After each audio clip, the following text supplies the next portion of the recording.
Hello, good morning, good afternoon, and good evening, and welcome to episode Three. three of. I'm going to stop naming episodes now, and just you lot will just see it on Yeah. there because I have a brain of Big a. nice number.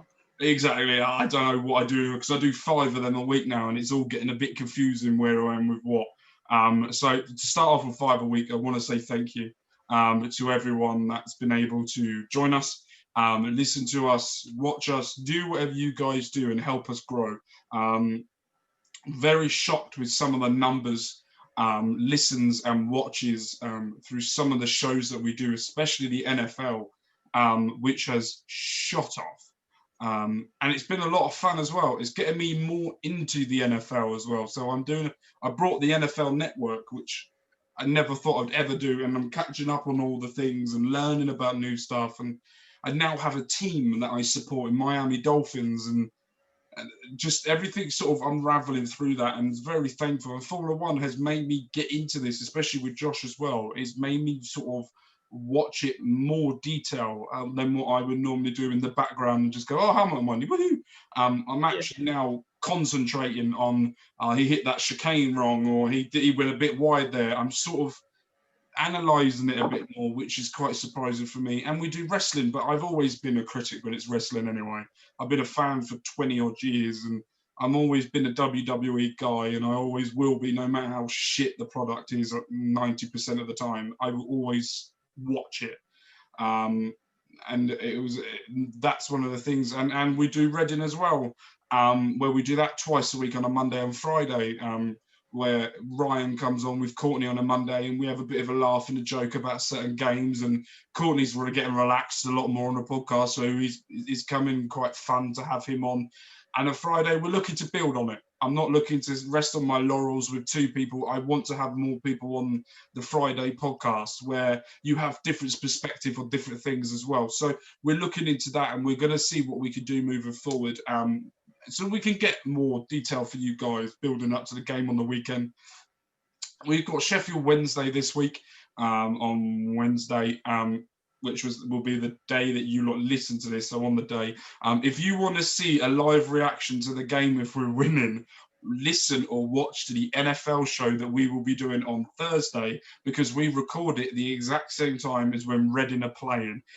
And there's also a Sheffield Wednesday fan that joins us, Rob, for that. So if I start going off on one and bantering with him, it's because Reading probably have scored.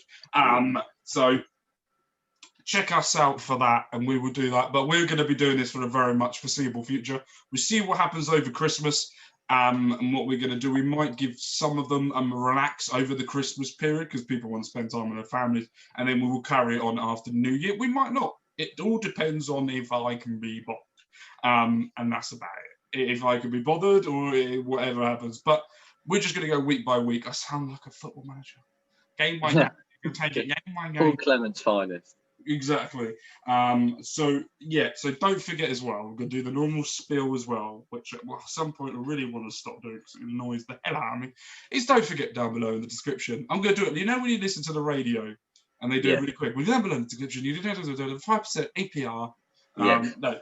So go down below in the description. It's all the links to all of our social media pages. Please go and give us a follow. We've just hit over 300 followers on Twitter. In the space of the time that we've been doing this has been absolutely amazing. So we can't thank you guys enough for all the follows that you've been doing on Twitter. We want to hit that 200 followers on Instagram, so please go and help us out with that as well. And we just want to keep growing and growing moving forward. Don't forget, if you are listening to this on SoundCloud, Spotify, or Apple Podcasts, you can hit the subscribe or follow button, and that will notify you as soon as one of our podcasts go live. And if you're watching this on YouTube, don't forget on the top right-hand corner, you can subscribe to our channel and click the bell where it will give you an instant notification of when our videos go live. And thank you very much, Josh, for pointing. And we will go from there. Right, let's get into what was probably one of the most dramatic races for a very long time. A long time. I think I tweeted it out, to be fair, saying COVID sports, then a little better than normal sports. It's like, since COVID's happened, everything's been going mental. it's sort of, you can tell the difference between when there's fans and when there's non-fans, when it's not especially fun. in certain sports.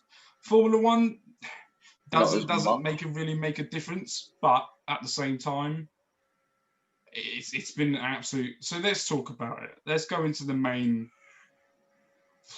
Beginning. The main story from Before we Bahrain. get into that, what I want to do is I want to just recap with everyone the predictions that we both had for the qualifying and for the race. So qualifying, I said that it will be Bottas first, Hamilton second, Perez third. You said Hamilton, Perez, Max Verstappen. You got one right with Hamilton getting pole. I think Max was second, Perez was Second third. on the 30 side, and then it was who was third? Bottas was third on the grid. Or was Max? Yes, Bottas was third.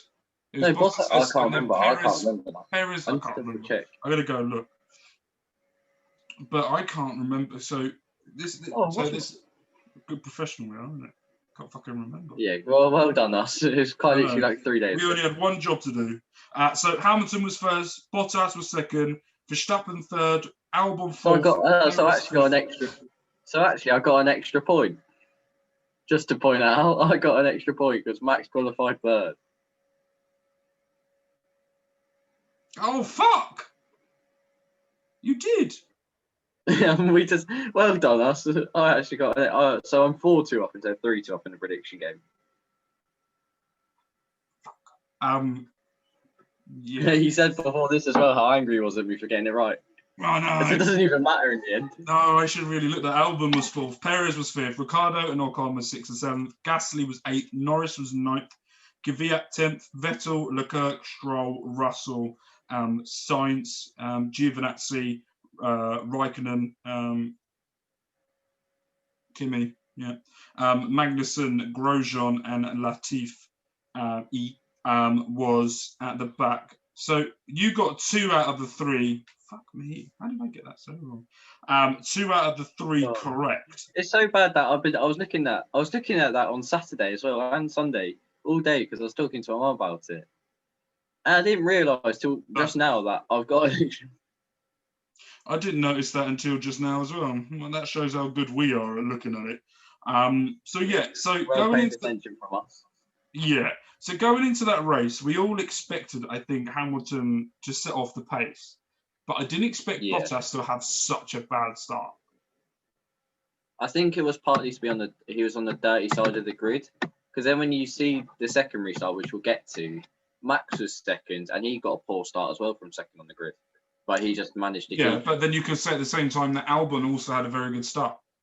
But it was very much Bottas just... Yeah, Bottas was very slow, which is something he's normally quite good at, is being off the line. He's got really quick reactions. So let's talk about it. Let's talk about Grosjean. First start and Grosjean, yeah. So I watched. So when I tell you, my live reaction was when I was watching it. I saw him go around. I was watching it. Or I was watching Hamilton, and I was watching it, and then all of a sudden I could just see at the back of the queue a car just going across. And then I could just see someone speeding up towards the barrier. And I've gone, oh, fuck. Well, actually, I went, this is not going to go well. And then my instant reaction was, holy shit, I think I just witnessed someone die. Yeah.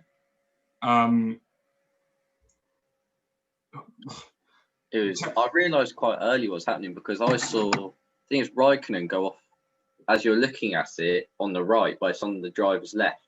Mm-hmm. So he went right off that side.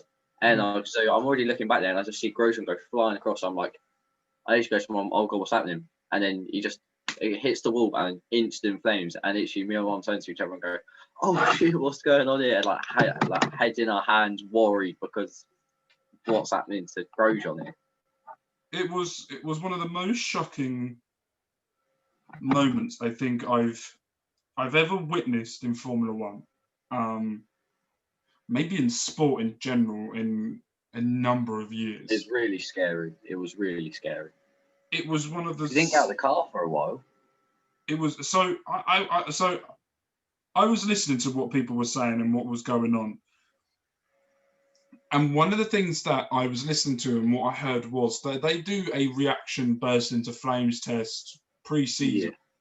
And the reaction test is the minimum that they have to get out of that car is 10 seconds for them to get the reactions to get out of that car. He was in there in 18 seconds. So either, we don't know, either he got knocked out for a period of time.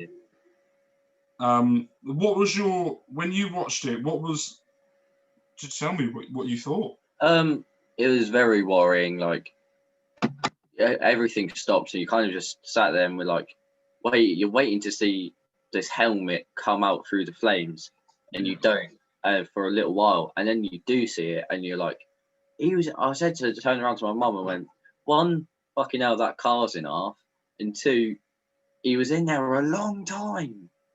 Yeah, it felt like forever when I watched it. Yeah, it felt much longer than it probably was, to be honest. I'm just trying to look at it because I wanted. People kept talking about, and I can definitely see the comparisons about Niki Lauda, the same sort of situation that Niki Lauda had. But I also want to say as well that a massive help / congratulations has to go to the medical team, and I'm trying to get the names of the medical team. Dr. Ian Rogers and Alan van der Weer. Alan van der Weer, who was driving the medical car, was the guy that was doing it, and I think it was Dr. Ian Roberts, who was the one who. And do you know what? The thing that got me the most was the instinct for him, Dr. Ian Roberts, to just go straight to the flames. You could see that as soon as those flames went in the air. Well, not see, because he was just a bit far behind with the medical car. But as soon as that went, as soon as he was on the scene, he was there. He was there, straight away. And you could just see, I remember seeing the highlights and just one tyre going all the way across the track, one half of the car going all the way down. You've got the other part of the car over the other side with a wheel that's over there. You could see it went right over the barrier as well. Exactly, and you could see the fire safety person, which was 2-3 meters away from when the car crash happened, from the guy that come and got the fire extinguisher, to come and get that person to help him as well. I think the FIA has to take a lot of credit for all the procedure, and I think we all have to now appreciate the halo, don't we? Yeah. Oh yeah, there's always been skepticism over it because it restricts the driver's vision because it's straight down the middle and it doesn't look nice, doesn't make the cars look as aerodynamic or whatever. But it's proven here today that without that, Romain Crash could have had his head taken off. Yeah. Easily. That halo's minimum it saved his life and could have stopped such a major injury from happening. Just unbelievable. And then I think one of the criticisms that Lewis Hamilton or someone put across at the end was the amount of replays that was done afterwards. I completely see that because it was repeat after repeat after repeat after repeat of it, and it got uncomfortable at points because you could just see when Grosjean was getting out and he climbed over the fence, he was just shaking his hands and trying to get feeling back into stuff, and it was horrible to watch. I think. Wait, have you seen some of the images on Instagram and Twitter and stuff of his hands where that's the thing that's mainly wrapped up? I saw that it's wrapped up him and his right leg or left leg. But me and my mum both went, he's probably done more damage there by where he jumped back over the barrier, obviously, planting both his hands on it, and that's probably where he's got a major burn on his hands, I assume. Mm-hmm. Yeah, and I think as well. He also didn't have a left boot. The left boot, I was about to say that he lost one of his racing boots, which is fairly thin anyway, but there's still another layer. It's just absolutely. And then we go and we very much are very thankful for Grosjean for doing the message after the race, even though he was in hospital all wrapped up and everything. So I hope you get well. And you're not going to see this, but if you do, I hope you get well soon. And hopefully, and I saw that thing where you said that you want to be back for the final race of the Grand Prix just to say goodbye. As that will be his last race in Formula One for a while. Yeah. We don't know when if he can come back or if he will come back. If he will come back, yeah. Being older, I'm assuming it might be his last race in F1. Yeah, but that could have been his last race, depending on how quickly he recovers. Exactly, and it'd be good for him to get a farewell, just to say, good to see you back. Hope you're feeling well. and now go and enjoy recovery or doing whatever you got to do now to go and get yourself better. I think we'll definitely see him in Abu Dhabi, but we don't know if we'll see him. We probably won't be in the car, whatever it is. Yeah. But then we'll go back to the second restart. We'll move on now to the second restart, and not within 2 minutes, not even that, of the second restart. 45 seconds, a minute maybe. Lance Stroll decides to not be able to see Kvyat again. Kvyat was the one that Grosjean went over. To be fair, that one was more people need to go back on Kvyat to see if he's all right, because 2 incidences happened in that race. That I would never say was his fault, either of them at all. I think I did brutally scathe Kvyat on Twitter and in real life, more saying, why has he planted himself that far on the curb to go up Lance Stroll's inside? He should have pulled out the move. Which, looking back at it, at live time, I thought, you probably shouldn't put your car. He was like riding the curb properly on the little right-hander. Mm-hmm. But then Stroll should also realise that, look in your mirrors, he's there. I think one of the things that I think is, maybe not put your car there, but at the same time, that's still in the racing line. And for me, if there's a gap, you've got to go for it. Yeah. If you have 0.3% of a chance of doing it, you've got, especially if you want to, I always call it the Daniel Ricciardo move, where you literally have 0.3%. Lick the stamp and send it. Exactly, just go for it. And I can see that. And I think Stroll is to blame as well at the same time, where he didn't really look and just went and covered it up, and that's what happened. I think they're both to blame there. But I found it really, I shouldn't find it funny, but I found it really funny that I heard that all you could hear was Stroll saying, I'm on my head, I flipped over, I'm on my head, but you hadn't seen the incident yet, you just heard it, and then all of a sudden the camera points to it, and he literally is. He's upside down. I went, okay. I wasn't expecting that to happen. So it was absolutely outrageous. And then we go through the race and how everything goes, and Hamilton goes on to win it. Rightly so. I think he dominated that race. And he did it strategically as well. And I think he can go across now, because I think anyone can point out that he is the greatest driver, maybe of this modern era. Definitely of the modern era, which will definitely annoy the Schumacher fans, but I think there's any question in that now. He's breaking every single record that there is, even ones that no one really knows about, or ones that are just madness to ever think about. That's a record that you could even beat. He's just breaking them. What did they bring up last weekend? Laps led. He's got 600 this season. And he needs a certain amount more laps led, which is like 10 or 15 more laps led to get the all-time record for laps led. And he's going to get it. He's going to get it at some point. If he's back for Abu Dhabi, he'll get this. Because there's 2 weeks after the Bahrain one, isn't there? I'm not sure. I'm going to have a look over here. So we got the fourth. No, it's a week after Bahrain. Directly, isn't it? I think he'll be fine. I think because he got a week. It takes 10 days apparently. So I think he will be all right for Abu Dhabi. Depends if he gets another. To be fair, if he gets another negative, if he can get 2 negative tests between now and then, it'll be fine. So McLaren. Yes. And now they finished. So let's talk about the race then. Let's talk about the final turn of the race. The final 2 turns, or 3 laps, shall we call it? I think it was the final. Safety car. Perez, who I don't think was comfortable. Wasn't comfortable third, but he was good distance there. 3-4 seconds. Yeah. I think he pretty much had it in the bag because he's just managing the gap. Yeah, and he goes round and burst absolutely into flames. The back of it kept smoking. Albon was catching up, and that was him out. Yeah. But I think with Albon, you see this smoke. Yeah. And he just keep driving with this fire coming out the back of his car, and he tries to keep going and going, and it's so agonising to watch him. And then that bloke runs out on the track with a fire extinguisher, nearly gets run over by Lando Norris. Oh, that was so stupid. I get what the bloke's doing because he's trying to put Marshall. out the fire because of the fire that's happened before. But at the same time, be sensible. Yeah, but be sensible, and also it's not as big as the one before, and there's already 3 or 4 people there with fire extinguishers because there's one in the car already, which the drivers have in the car.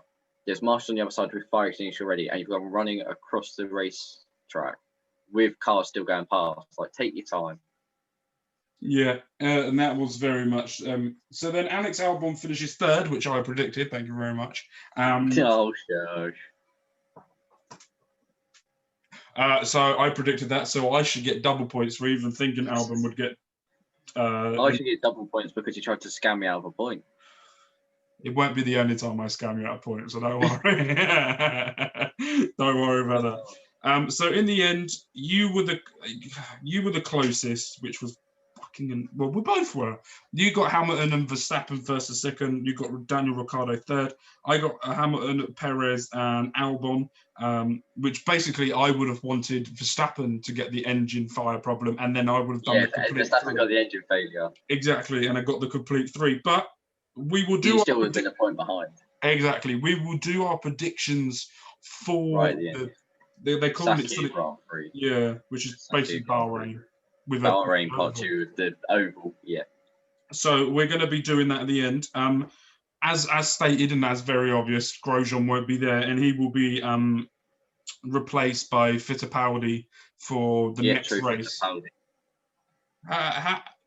Tell us a little bit about Fittipaldi. What's he like? How good is he? Pietro Fittipaldi is a Brazilian driver with a very recognisable surname, mainly because his granddad, Emerson Fittipaldi, is a 2-time world champion, won both his championships with McLaren. In the 70s, I want to say, I'm going to Google it now. Mm-hmm. I think he won both world titles in the 70s. So, yeah, definitely in the 70s. So yeah, that's where he's probably most known for is his granddad. He's won a few junior categories like before getting to F1, and he's been with Haas since the start of last season / end of 2018 as their test and reserve driver. So he's been there for 2 years, and then I saw that this morning when it came out, and he's basically he's happy to get his opportunity to race in Formula One with Haas, but obviously it's at the expense of Romain Grosjean. He sounded very. It was a very good interview. What he said, when he said, "I'm very excited to do Formula One, but I shouldn't be doing it at expense of what's going on." It's a bit of a pinch of salt. Yeah, it's one of those situations, which is amazing to see as well. Today, when we record this, Haas, as we're going to keep on with the topic of Haas as well, Haas have announced their first driver on a multi-year, multi-million-pound deal. Talk us through the new driver. Nikita Mazepin, currently 3rd in F2, which is the junior category to Formula One. Brings a lot of money, oil money. I assume it's oil money, he's Russian. That his dad brings. We're probably giving Haas a lot of money for that. He's got, I think I saw earlier, 2 wins, 6 podiums, 2 fastest laps in F2 this season, currently 3rd, behind Mick Schumacher, who's rumoured to take the other Haas seat. Yeah. And Callum Ilott. So what's going to go with Callum Ilott then? Is he going to get a seat next year? What do you think is going to happen with him? Is he going to stay in F2 and try and dominate it next season? It'll either be another season in F2 where he will probably walk the field, or he might try move into like Formula E or another similar series where, once again, he should probably do all right. But the thing with Formula E is if he goes there, doesn't do it as well, that kind of puts his reputation in a bit of an interesting place. So they're going to be announcing Mick Schumacher soon. I think once he wins his world title, he will definitely. Yeah, I think it'll be after he wins the title this weekend. If he wins, it's still an opportunity. He loses it to Ilott, but I don't think. I think he's guaranteed that Haas seat anyway because of Ferrari really do want Mick Schumacher Jr. in a car in F1 next season. Yeah. Bottas. We'll talk about Mercedes now, and because we'll talk about Hamilton as well. Bottas, do you think now that Hamilton's got COVID, It's his time to prove himself? Do you think he will though? No, to put it blandly, no. I don't think.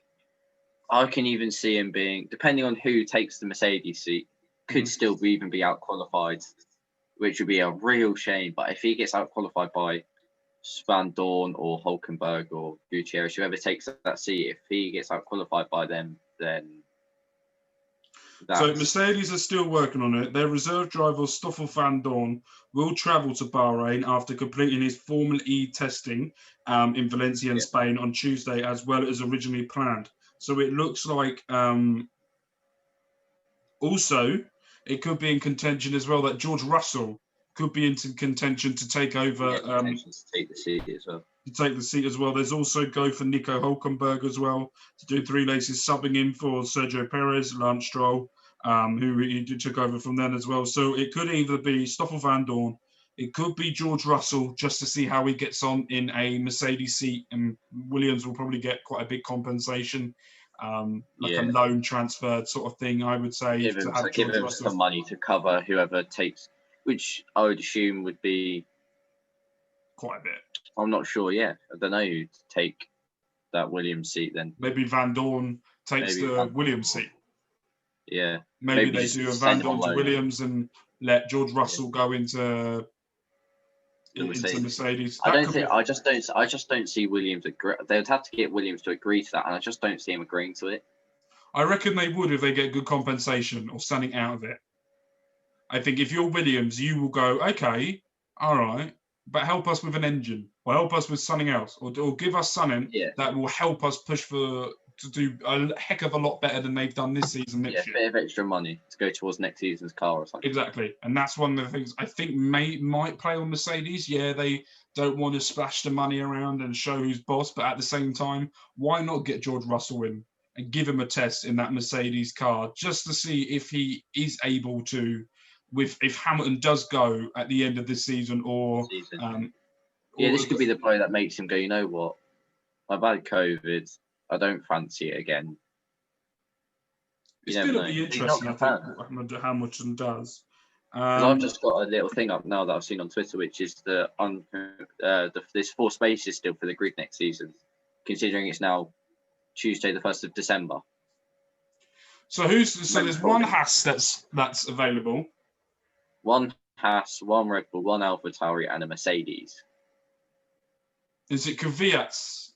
So Gasly's already confirmed. Is Kvyat's AlphaTauri seat, which is up for debate. And I don't think maybe Perez will go to AlphaTauri. No, I think AlphaTauri. I don't think he'll go to Red Bull. I think Albon, with his top 3-4 finish, I think you can see that there's potential there with Albon. And I think you have to play the long game with him. I think AlphaTauri has 3 options, which is Red Bull tell you you're having Alex Albon back. You re-sign Kvyat, or you get Yuki Tsunoda, who's a Red Bull young driver, Japanese guy who's in F2, who we've talked about before. Or could Callum Ayot go into AlphaTauri? Oh no, because he's got Ferrari. Ayot's a Ferrari young driver. Oh, is he Ferrari? He's Ferrari young driver, so it's going to be interesting because I think unless Red Bull buy out his young driver contract. I think Albon going to AlphaTauri and going 1-on-1 with Gasly would be funny, tasty. But it would at the same time it would be that challenge that I think Albon needs. I don't think he's at the level with Max Verstappen where Perez is, and I think Albon is a better driver than Gasly. But I think if you get them both in the same car, anything could happen. Anything could happen, yeah. Especially when it's a more midfield team where it's like it varies from race to race who's quicker out the two, really. And I think it'd be interesting to see as well with with Haas, because they're obviously going to go with Mick Schumacher, and then you've got Mercedes. Maybe when Hamilton at the end of the season goes, I've equaled Schumacher, do I really want to go for another one? Do I just want to stay on the same levels with the GOAT? Or does he go, all right, I need one more. I need one more to prove I am the GOAT of GOATs? I think that Lewis will re-sign, but he's been given a time limit of you've got till the end of that. You've got till Abu Dhabi, because Mercedes have said they're not going into after Abu Dhabi without having a driver confirmed. That first seat really confirmed. So if Lewis keeps delaying, and then goes, you know what, I don't want it, then Mercedes are in a bit of a scramble to go. But I assume at that point they go straight to Williams. I think they go straight to Williams and go, yeah, we're buying Russell out of that seat off you. Because he's committed to Mercedes anyway, so I'm assuming there must be some sort of clause that goes, if Lewis Hamilton chooses to retire or move on, we can just poach Russell and give you this amount of money, which is a flat fee. Do you think they'll go for Russell, or do you think they'll go for Hulkenberg? I think they go for Russell. Yeah, I do as well. I just want to see what you thought. I think they go. I don't think it's going to be so upsetting, but I don't see Hulkenberg on the grid anytime soon. No, I don't. In a full-time seat, he might. I can't see that either. Right, let's go. It's really upsetting. It is, because he did very well at Racing Point when he's been there. So it's one of those situations where if you've got so many talented drivers, there's only a certain amount that you can have of space. So, right, predictions. Here we go. Time. Are you going first? Because I went first last week. Are you going first this week, or? Well, I just do whatever, because I'm still trying to think. It's really thrown me in a spanister that I know that Lewis is not going to be there. We don't know. Yeah, that's the thing. Is this? Watch it. We'll release this, and then like at 6 p.m. tonight or something on Tuesday, they will release. Oh, and we're going to do our provisional. Hold on. Provisional predictions, where if anything changes drastically from when you guys watch this on Wednesday to Friday or Saturday, we have the I have the power to amend it for me, not for him, but I have the power to amend it, and we will amend it accordingly to what goes on and what happens. So that's what we will do for that. But at the moment, this is our provisional thinking. So go. As it stands, I'm going Perez on pole for the Sakhir Grand Prix. I go Perez on pole, followed by Bottas, followed by Mercedes number 2, whoever that is. Okay, so you'll go Perez in before they put Esteban Gutierrez in the car, and I withdraw that prediction. I think they put Van Dorn or Hulkenberg in that seat, and then he's become victory. Is my prediction. Okay, I'm going to go for a Verstappen pole. I'm going for a Bottas second, and I'm going Perez third. The only reason I've gone with Perez on pole is because engine power on looking at the layout for this circuit, there's a lot of places where you just need that quick. It's so much like an oval. You just need that quick engine, which I think the Mercedes is just a bit faster than the Honda engine. I think that as well, but I think it all depends on the driver. And I think Verstappen now knows Hamilton's not going to be there, and I think he's going to go completely utterly apeshit. So that's the only. Also, Verstappen was also very quick in Sector 2, which no longer doesn't exist. This circuit layout is my thinking. So I'm assuming. You're just trying to justify yourself. Yeah, basically. Right, go on then. Race-wise, who's going to be finished first? You can go first on this one. First place, I am going Valtteri Bottas. No, you go to Bottas win the Sakhir Grand Prix. I am going Checo Perez to be second, and I am going Max Verstappen to finish third, because I think whoever is in Mercedes' number 2 seat pulls off in the race. Okay. I'm going to go with Max starting and finishing winner. Yeah. Going to go Bottas second. Yeah. And I'm going for the Mercedes second driver third. Okay, so whoever Mercedes number 2 is. Yeah. If it's George Russell, all right. So I'm going to say this now. Yeah, I'm going to point out if it's Russell. If George Russell, I'm going to say he's going to win. If Russell's in the Mercedes, then I'm predicting Russell will go pole to flag and win pole to flag if it's Russell. Yeah, I think if Russell does get the Mercedes seat, I will change that and put Verstappen second, Bottas third, George Russell will win it. That's my thinking. But we will see. We will see what happens. Yeah, if Russell's in the Mercedes, then I think he'll be on pole and he'll win by an absolute landslide, because I think he's way too good for anyone on the field. Exactly. Yeah, I completely agree. But yeah, that's it. That's a lovely little roundup, a lovely little build up for us. We haven't got much to build up to this Grand Prix because we just saw it last week. Just this little bit rounder for this one, and that is a bit of an oval. But that's about it for this week. We will see you next week, where we will review the Bahrain Part 2 Grand Prix. We will build up to the very final race of the season in Abu Dhabi. And the podcast after that is we will be doing. He doesn't know this yet. I've just made this up in my head. We will be doing our very own award show, where we will sit down with each other. And what we will do is we will name 4 people in each category, and I will then have the deciding vote. Yeah, of course. Because I'm the king. And we will do a big video. We all have to wear a suit. Lovely.